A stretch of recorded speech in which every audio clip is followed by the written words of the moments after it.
카페인 마켓이라는 회사를 운영 중인 조재호라고 하고요.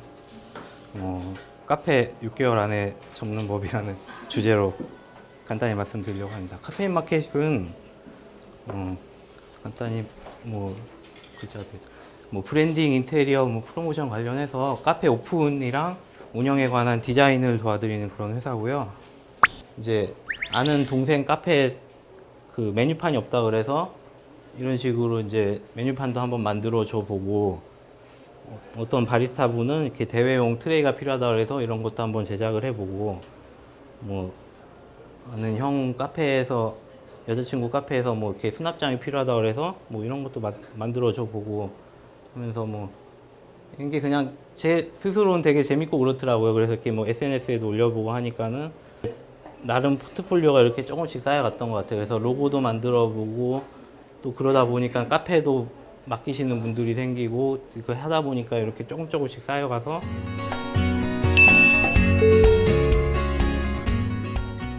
제 자신이 한 4년 정도 전에 카페를 창업을 했다가 실패를 한 경험이 있기 때문에 그거에 대한 부분을 간략히 말씀드리려고 합니다.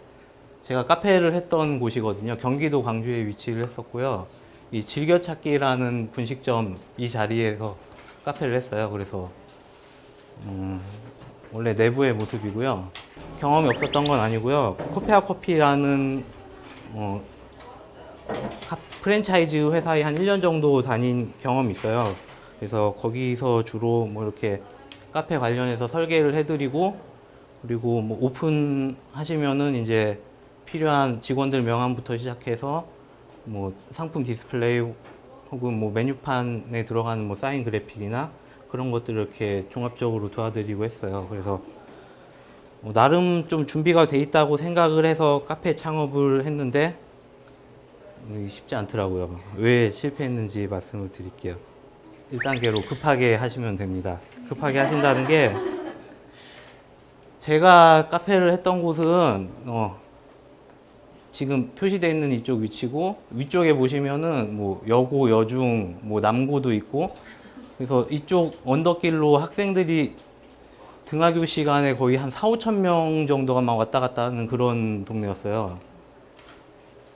보시면은 이쪽 언덕길이 이제 등하교 시간이 되면은 학생들 막 바글바글 하고, 이제 이쪽 인근에 사는 인근 주민들도 대상으로 어느 정도 그렇게 상권을 보고 들어간 거였죠.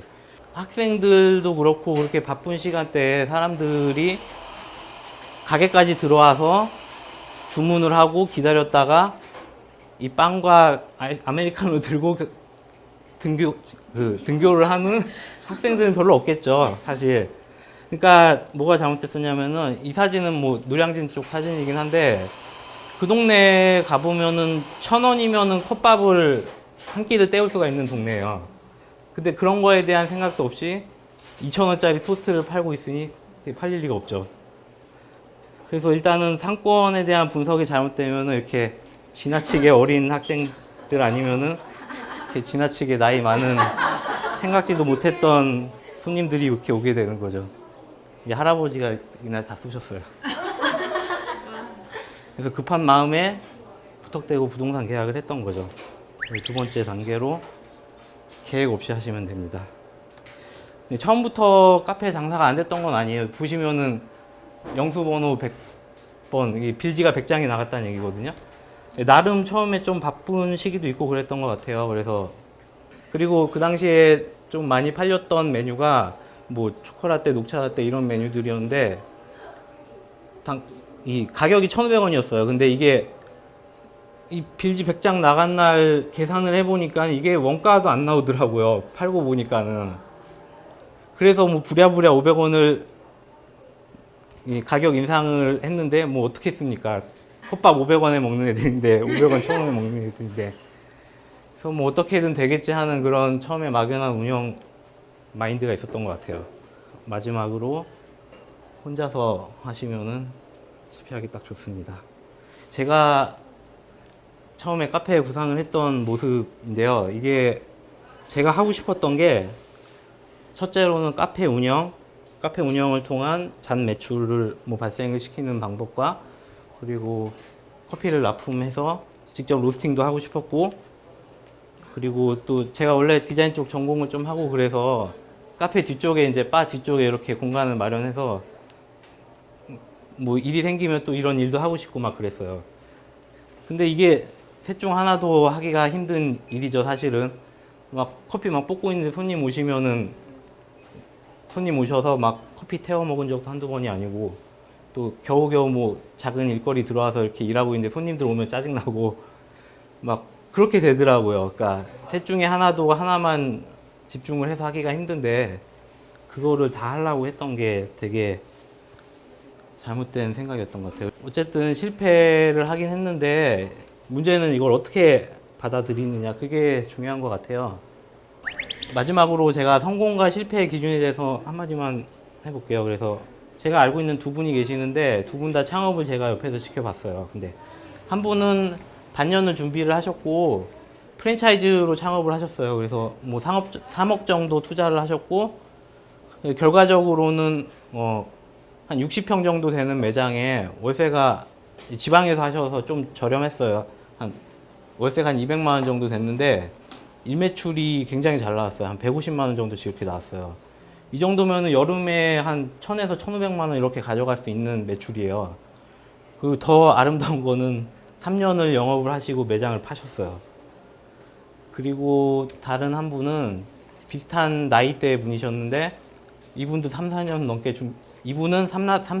준비를 하셨어요.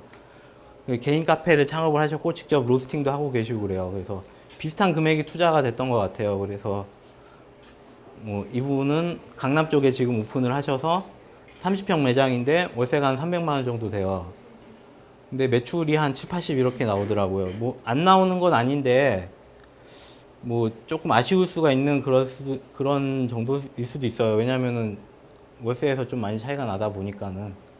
그리고 지금 3년 넘게 영업을 하고 계시고, 사실 단순히 이렇게 계산기만 두들겨 보면은 A라는 분이 훨씬 더 성공을 했다고 말을 할 수는 있을 거예요. 근데 과연 이게 어느 분이 성공을 했냐에 대한 그런 평가는 주관적이지만 자기 스스로만의 명확한 기준이 있어야지 자기가 창업을 했을 때 그거에 대한 판단이 쓸 수가 있을 거예요. 그래서 사실 저는 잘 되면은 물론 좋을 거예요. 근데 안 돼도 뭐 사실 그렇게 나쁠 건 없을 것 같아요. 그래서 조금의 여지를 남겨두시고 실패를 하시면은 좋은 경험이 되지 않을까 싶습니다.